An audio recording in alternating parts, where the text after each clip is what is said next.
नमस्कार दोस्तों, फिर से आप सभी का स्वागत है मेरे YouTube channel let's crack government exams में। तो दोस्तों, आज का जो हमारा हिंदी का टॉपिक रहने वाला है वो एक बहुत ही महत्वपूर्ण हिंदी ग्रामर का टॉपिक है, जिसके क्वेश्चन जैसा कि मैं अक्सर बोलता हूँ कि आपके गवर्नमेंट एग्जाम में आए हुए क्वेश्चन है। और आज का जो मैंने टॉपिक लिया है दोस्तों, वो एक ऐसा टॉपिक है जो आपने स्कूल लेवल में भी पढ़ा है।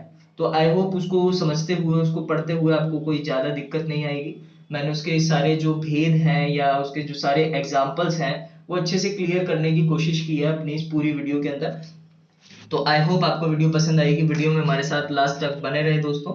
आप चाहें तो साथ ही साथ नोट्स बना सकते हैं, चाहें तो साथ ही साथ स्क्रीनशॉट भी ले सकते हैं। सो दोस्तों, इसी के साथ हम स्टार्ट करते हैं अपनी आज की वीडियो, जो कि है समास एवं उसके भेद पर। अगर आपको वीडियो बेनिफिशियल लगती है दोस्तों, तो आप लाइक शेयर एंड सब्सक्राइब कर सकते हैं दोस्तों। So without wasting our time, let us move on to our today's topic, that is समास एवं उसके भेद। तो दोस्तों, सबसे पहले समास टॉपिक स्टार्ट करने से पहले हमें समास के बारे में कुछ महत्वपूर्ण बातें जाननी बहुत ज्यादा जरूरी है। सबसे पहला, समास शब्द का अर्थ होता है दोस्तों संक्षेप, यानी कि कम से कम शब्दों में जब हम ज्यादा से ज्यादा बात बोलते हैं और अधिक से अधिक अर्थ प्रकट होता है, वो कहलाता है हमारा समास। दूसरी भी दोस्तों, आप समास की एक डेफिनेशन याद रख सकते हैं। परस्पर संबंध रखने वाले दो या दो से अधिक शब्दों के मेल से बना नवीन शब्द समास कहलाता है। यानी कि आपस में संबंध रखने वाले दो या दो से ज्यादा कुछ ऐसे शब्द जिनको मिलाने पर, जिनके मेल पर कोई एक नया नवीन शब्द बन जाता है, वो नया शब्द हमारा समास कहलाता है। अब दोस्तों, अगली इंपॉर्टेंट बात, जो महत्वपूर्ण बात आपको याद रखनी है, वो ये है, जिन दो मुख्य शब्दों के मेल से समास बनता है उन शब्दों को पद कहते हैं। यानी कि आपने ये बात ध्यान में रखनी है कि समास जो है दो पदों को, दो शब्दों को मिलाकर बनता है। उन दो शब्दों को पद कहा जाता है। इनमें से जो पहला शब्द होगा दोस्तों, उसको आप कहेंगे पूर्व पद, और जो दूसरा शब्द होगा दोस्तों, दूसरा पद जो होगा, उसको आप कहेंगे उत्तर पद। ये बहुत ही इंपॉर्टेंट बात है दोस्तों, आपने याद रखनी है। अगर आप ये स्टार्टिंग की कुछ बेसिक बातें समझ जाएंगे, तभी आप आगे के जो इसके टाइप्स हैं या जो उसके उदाहरण हैं उनको अच्छे से सॉल्व कर पाएंगे। तो आप चाहे तो साथ ही साथ दोस्तों नोट्स प्रिपेयर कर सकते हैं। अगली महत्वपूर्ण बात यह है दोस्तों, पूर्व पद तथा उत्तर पद के संयोजन से जो नया शब्द बनाया जाता है दोस्तों, उसको कहा जाता है समस्त पद। तो ये बात भी आपने ध्यान में रखनी है। इसी के साथ आगे बढ़ जाते हैं। जिस पद पर अर्थ का मुख्य बल पड़ता है उसे प्रधान पद कहते हैं। बहुत ही महत्वपूर्ण बात है दोस्तों, आगे भी मैं इनके भेद बताऊंगा, तो प्रधान पद की और गौण पद की बात होती रहेगी। तो प्रधान पद कौन सा होता है? जिस पद की, जिस शब्द की हम मुख्यतः बात कर रहे हैं, जो मेन शब्द है हमारा, जिसकी बात हो रही है, वो कहलाता है हमारा प्रधान पद।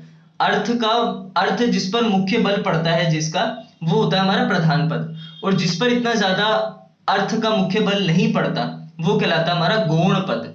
ठीक है दोस्तों, तो ये दो बातें आपने ध्यान रखनी है और अच्छे से। इसके अनुसार हमने समास को चार भागों में बांट रखा है। वैसे तो समास चार प्रकार के होते हैं दोस्तों, पर अब जो है किताबों में 6 लिखा जाता है। तो 6 किस तरह से हुए वो भी मैं आपको बताऊंगा, तो बने रहिए दोस्तों हमारे साथ इस वीडियो में। देखिए दोस्तों, चार प्रकार के अभी मैंने आपको बताया समास होते हैं। तो वो वाले समास जिसमें प्रथम पद यानी कि पहला पद यानी पहला शब्द प्रधान होता है, वो कहलाता है हमारा अव्ययी भाव समास। जिसमें दूसरा वाला पद प्रधान होता है यानी कि दूसरा वाला शब्द मुख्य होता है, वो कहलाता है हमारा तत्पुरुष समास। ऐसे ही वो वाला समास जिसमें दोनों ही पद प्रधान होते हैं, यानी पहला पूर्व पद भी उत्तर पद भी, दोनों ही पद या दोनों ही शब्द हमारे प्रधान होते हैं, दोनों ही मुख्य होते हैं, वो कहलाता है हमारा द्वंद्व समास। ऐसे ही अगला समास दोस्तों, अगला टाइप दोस्तों, जिसमें कोई भी पद, ना पूर्व पद ना उत्तर पद प्रधान हो, वो कहलाता है हमारा बहुव्रीहि या बहुव्रीहि समास। तो मैंने दोस्तों आपको ये चार टाइप्स बता दी। इसके अलावा मैंने बोला था कि किताबों में 6 लिखे होते हैं। 6 इसलिए दोस्तों क्योंकि तत्पुरुष में से ही दो समास और निकले थे, कर्मधारय और द्विगु। ये तत्पुरुष के ही टाइप हैं दोस्तों, कर्मधारय और द्विगु, पर बाद में इतने महत्वपूर्ण हो गए कि इनको अलग से ही टाइप बनाना पड़ा। इसलिए आज की आप कोई भी हिंदी ग्रामर की किताब पढ़ लें, आपको 6 तरीके के समास मिलेंगे। कर्मधारय और द्विगु समास भी अपनी एक महत्वपूर्ण भूमिका आज समास की श्रेणी में रखते हैं। तो इसी के साथ दोस्तों, ये थी आपकी कुछ महत्वपूर्ण बातें। अगर आपको अभी तक यहाँ तक सारी बातें अच्छे से समझ आ गई हैं, तो आपके लिए आगे की वीडियो काफी ज्यादा लाभकारी सिद्ध होगी। तो दोस्तों, इसी के साथ हम आगे बढ़ जाते हैं और अपना समास का जो पहला टाइप है उसको स्टार्ट करते हैं। तो दोस्तों हमारा सबसे पहला समास होता है अव्ययी भाव समास। अव्ययी भाव समास वो होता है दोस्तों जिसमें प्रथम पद प्रधान होता है तथा प्रथम पद जो होता है दोस्तों वो उपसर्ग होता है और जो दूसरा पद होता है वो संज्ञा या विशेषण होता है। इन दोनों के मेल से ही अव्ययी भाव समास जो है हमारा बनता है। इससे हमें क्या बात समझ आ रही है दोस्तों? अव्ययी भाव समास जैसा कि मैंने आपको पहले बताया था, प्रथम पद मुख्य होता है, प्रधान होता है, उसकी बात ही मेन की जाती है। और वो जो प्रथम पद होगा दोस्तों वो आपका उपसर्ग हो सकता है। ठीक है दोस्तों, ये बात आपने याद रखनी है। उपसर्ग आपको पता ही होगा, वो शब्द जो मूल शब्द के साथ लगकर उसका अर्थ थोड़ा बदल देते हैं वो उपसर्ग कहलाते हैं। उपसर्ग का अलग से टॉपिक आपने पढ़ रखा होगा, मैं आशा करता हूं। इसी के साथ आगे बढ़ जाते हैं। और जो आपका दूसरा पद होगा दोस्तों, उत्तर पद जो होगा वो या तो संज्ञा होगा या विशेषण होगा। इन दोनों के मेल से जो समास बनता है वो कहलाता है हमारा अव्ययी भाव समास। जैसे कि आपको उदाहरण से इसके समझ आएगा, बेशक। अब बेशक आप उदाहरण देखिए, यहाँ पर जो बे है यानी कि ये उपसर्ग है, मूल शब्द यहाँ पे क्या है, शक, इसके साथ उपसर्ग लगा दिया बे, तो हमारा जो पूरा शब्द बना वो बना बेशक। बेशक का मतलब क्या होता है दोस्तों? शक के बिना, यानी कि यहां पर जो बात की जा रही है वो शक के बिना की जा रही है। ठीक है दोस्तों, ऐसे दूसरा एग्जांपल आप देख लीजिए, निडर। मूल शब्द यहाँ पे है डर, उसके साथ उपसर्ग लगा दिया गया नी, तो नी डर बन गया। निडर का अर्थ क्या होता है दोस्तों? बिना डरे। तो आप जैसे कि बाकी भी उदाहरण देख सकते हैं, वो वाले समास जिसमें अव्यय लगे होते हैं, अव्यय का मतलब पहला पद जो है हमारा वो उपसर्ग वाला हो सकता है, वो होते हैं हमारे अव्ययी भाव समास। ऐसे ही सहर्ष है हमारा, यहाँ पर सा उपसर्ग है, इसका अर्थ होता है हर्ष के साथ यानी खुशी के साथ। यथा नियम है, यथा यहाँ पर हमारा उपसर्ग हो गया और इसका अर्थ होता है यथा नियम का, नियम के अनुसार। ऐसे ही हमारा अगला उदाहरण दोस्तों सा परिवार। सा परिवार में सा जो है हमारा उपसर्ग है, सा परिवार का अर्थ होता है दोस्तों परिवार के साथ। आशा करता हूं आपको अव्ययी भाव समास अच्छे से समझ आ गया होगा। इसी के साथ हम आगे बढ़ जाते हैं अपने नेक्स्ट प्रकार की तरफ। दोस्तों समास का जो अगला प्रकार होता है वो होता है तत्पुरुष समास। तत्पुरुष समास वो होता है जिसमें उत्तर पद यानी कि बाद वाला जो पद होता है वो प्रधान होता है और पहले वाला जो पद होता है वो गौण होता है, यानी कि इतना मुख्य नहीं होता। ये समाज के दोस्तों सबसे अच्छी पहचान करने की एक तरकीब ये है कि इसमें जो है कारक का बहुत ज्यादा प्रयोग होता है। कारक आपने पढ़े होंगे, कर्ता, कर्म, कर्ण, संप्रदान, ये सारे जो है ये हमारे कारक होते हैं, और भी होते हैं दोस्तों, आपने कारक का टॉपिक पढ़ रखा होगा। अगर आपको कारक आते हैं तो तत्पुरुष समास की पहचान करना आपके लिए बहुत ही आसान हो जाएगा दोस्तों। जैसे कि आप एग्जाम्पल देख सकते हैं, मनोहर। अब मनोहर का अर्थ क्या होता है दोस्तों? मन को हरने वाला, यानी जो हमारे मन को आकर्षित करता है, अट्रैक्ट करता है, वो होता है मनोहर। अब यहाँ पर को आया हुआ है, मन को ये जो शब्द है ना दोस्तों ये कर्म कारक में यूज होता है। अब आप कारक देख के पहचान गए भाई जिस समास में कारक का प्रयोग होता है वो हमारा तत्पुरुष समास होता है, तो ये इसकी पहचान हो गई। ऐसा आप दूसरा एग्जांपल देख सकते हैं, मुंह तोड़। मुंह तोड़ का अर्थ होता है मुंह को तोड़ने वाला। अब यहाँ पर भी को शब्द आया, को शब्द देखते ही आप समझ गए ये कर्म कारक है, जहां पर कारक का प्रयोग होता है वो होता है हमारा तत्पुरुष समास। ऐसे ही आप अगला एग्जांपल देख सकते हैं, आंखों देखा, यानी आंखों से देखा। यहाँ पर से शब्द आ गया बीच में।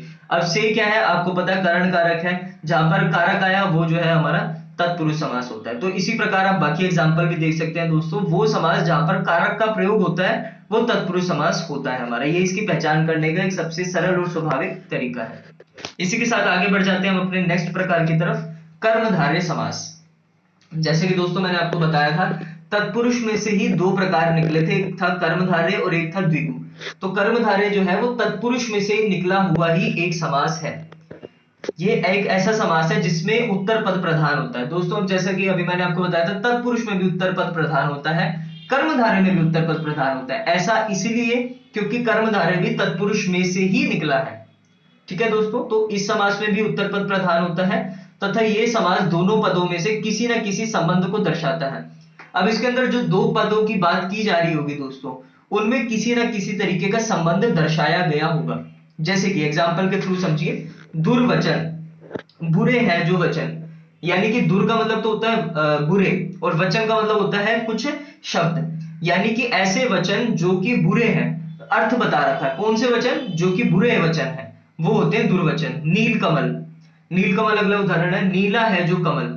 अब कमल और नीले के अंदर एक पहचान बता रखी है, कौन सा कमल, जो नीला है कमल उसकी बात की जा रही है, नील कमल। महापुरुष, महापुरुष में क्या है, दोनों के बीच में एक संबंध बताया गया, वो पुरुष जो महान है। महान है जो पुरुष महापुरुष, ऐसे ही महाराजा, महान है जो राजा, पुरुषोत्तम, पुरुषों में है जो उत्तम वो है हमारा पुरुषोत्तम। तो यहाँ पर आप कोई भी उदाहरण देख लीजिए, इसमें पहले और दूसरे पूर्व पद और उत्तर पद में किसी न किसी तरीके का संबंध दर्शाया गया है। तो जिसमें पूर्व पद और उत्तर पद में किसी न किसी तरीके का संबंध आपको इजीली देखने को मिल जाए, वो होता है हमारा कर्मधारय समास। ठीक है दोस्तों, इसी के साथ आगे बढ़ जाते हैं हम। अगला है दोस्तों द्विगु समास। तो द्विगु समास भी कर्मधारय की तरह ही तत्पुरुष में से ही निकला हुआ एक समास है। वह समास जिसका पूर्व पद संख्यावाची हो, इसके साथ साथ किसी समूह का बोध कराता हो, वो कहलाता है हमारा द्विगु समास। यानी कि जो पहला पद होगा उसके अंदर किसी ना किसी तरीके की संख्या बताई गई होगी और इस पूरे के अंदर ही कोई ना कोई समूह का बोध जरूर कराया गया होगा। जैसे कि एग्जांपल देखिए दोस्तों, चौराहा। अब चौराहा, चौ का मतलब आप समझ गए चार, राह राहें, चार राहों का समूह यानी चौराहा। अब पहला पद जो है वो संख्यावाची है, चौ यानी कि चार बताया गया है यहाँ पे। ऐसे ही तिरंगा, तिरंगा का मतलब तीन रंगों का समूह। ती जो है ना यहाँ पर तीन की बात कर रहा है, रंगा मतलब रंग, तीन रंगों का समूह। ऐसे आप देख सकते हैं त्रिफला, त्रि का मतलब तीन हो गया, फला का मतलब फल, तीन फलों का समूह। यानी कि आप देख सकते हैं पहला पद जो है वो संख्यावाची है और किसी न किसी समूह की बात इस समास में की गई है, तो ऐसा समास हमारा द्विगु समास कहलाता है। ऐसी पंजाब है, पंच का मतलब हो गया पांच और आब का मतलब हो गया नदियां। तो यानी जहां पर पांच नदियां हैं, पांच नदियों का समूह है, वो है हमारा पंजाब राज्य। ऐसी सप्ताह, सात दिनों का समूह, नवरत्न, नौ रत्नों का समूह, शताब्दी, 100 वर्षों का समूह। तो पहला पद जहां पर जो है हमारा संख्यावाची हो और किसी ना किसी समूह का बोध जो हमारा समास कराता हो, वो कहलाता है हमारा द्विगु समास। आशा करता हूं दोस्तों आपको इतनी बात समझ आ गई होगी। इसी के साथ आगे बढ़ जाते हैं हम अपने नेक्स्ट प्रकार की तरफ। नेक्स्ट है दोस्तों हमारा द्वंद्व समास। द्वंद्व समास वो होता है जिस समास में दोनों ही पद प्रधान होते हैं। पूर्व पद भी उतना ही महत्वपूर्ण होता है जितना उत्तर पद महत्वपूर्ण होता है। कोई भी पद कम महत्वपूर्ण नहीं होता, गौण नहीं होता। तो ऐसा समास कहलाता है हमारा द्वंद्व समास। जैसे कि अमीर गरीब, यहाँ पर बात की गई है, दोनों की बात की गई है, अमीर और गरीब। यानी कि ऐसा नहीं है कि किसी एक शब्द पर हम विशेष बल डाल रहे हैं, ऐसा नहीं है, दोनों ही शब्दों की बात की गई है, अमीर भी और गरीब भी, अमीर और गरीब। गुण दोष, गुण और दोष दोनों की ही हम बात कर रहे हैं। जन्म मरण, जन्म और मरण, मतलब दोनों की ही बात कर रहे हैं। जिस समास में दोनों ही पद प्रधान होते हैं वो होता है हमारा द्वंद्व समास। ऐसे ही गंगा यमुना, गंगा और यमुना दोनों की बात की जा रही है। आटा दाल, आटा और दाल दोनों की ही बात की जा रही है। तो ऐसा समास कहलाता है हमारा द्वंद्व समास। इसी के साथ दोस्तों हमारा लास्ट जो समास है, लास्ट जो टाइप है समास का, वो है बहुव्रीहि समास। जिस समास में ना तो पूर्व पद प्रधान होता है और ना ही उत्तर पद, तथा दोनों पद किसी अन्य पद के संबंध में कहते हो, वो कहलाता है हमारा बहुव्रीहि समास। यानी कि ना तो पूर्व पद मुख्य है ना ही हमारा उत्तर पद मुख्य है, पर इन दोनों के संयोजन से मिलकर जो नया शब्द बनता है, जो नया अर्थ प्रकट होता है, वो हमारा अपना मुख्य अर्थ रखता है। जैसे कि दोस्तों उदाहरण से समझिए, त्रिलोचन। त्रिलोचन का मतलब हो गया तीन है लोचन जिसके, लोचन का मतलब होता है दोस्तों आंखें, तीन है आंखें जिसकी। तो तीन है आंखें जिसकी, यहाँ पर एक अलग अर्थ निकल के आ रहा है शिव। तो शिव जो है तीसरा ही अर्थ निकल के आया जो कि हमारे लिए महत्वपूर्ण है। ऐसी दश आनंद, दश भी इतना महत्वपूर्ण नहीं है, आनंद भी इतना महत्वपूर्ण नहीं है, पर इन दोनों को जो हमने जोड़ा तो दशानन शब्द बना।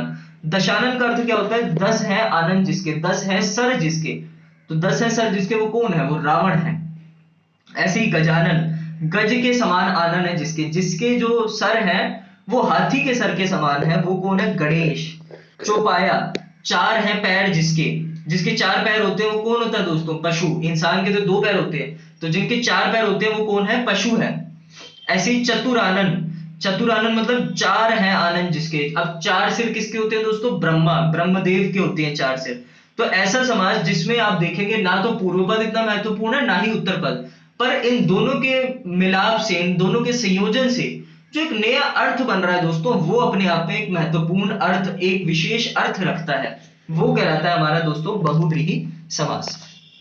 तो दोस्तों ये थी हमारी आज की समास के ऊपर सीरीज। मैं आशा करता हूँ आपको समास जो है और जो समास के टाइप्स हैं वो अच्छे से समझ आ गए होंगे दोस्तों।